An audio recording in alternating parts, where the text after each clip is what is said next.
Hello sa tanan! So here's another minutes in our life.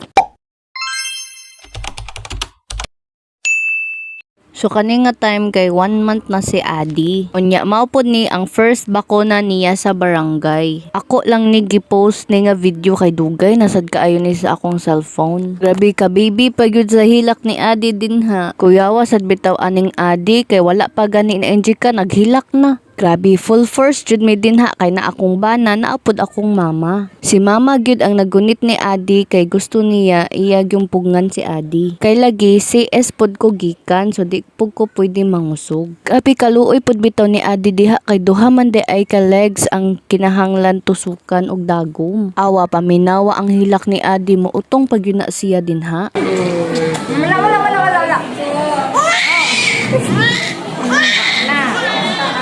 Bikas pa? Napay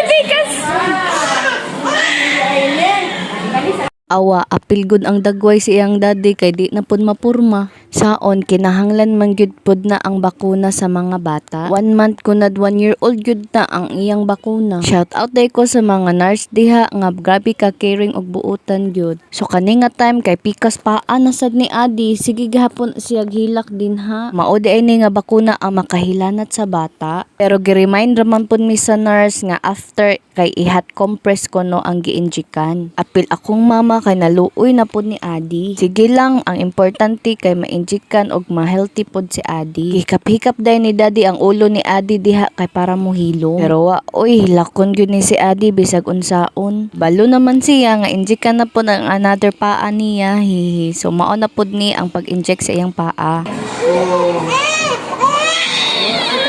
Pasulod sa aking bisina. Oh. Mana? Lutong. Uy!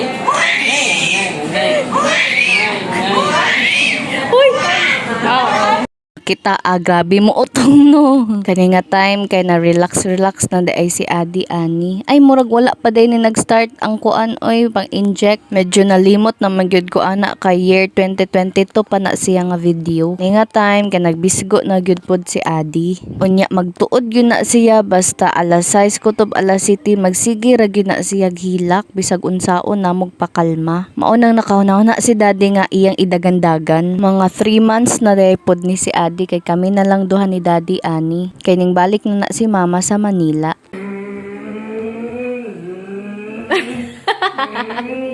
Ang naam si ate. Abuse na po din. Kaning maginikana na ta kay makahunahon tag bisag unsa para lang gyud mahilom ang atong anak pero effective baya siya pero kadali lang. Bahala na ding lingaw bitaw Adi o taawa ang dagway. Sunod video na pod. Salamat sa pagtan-aw.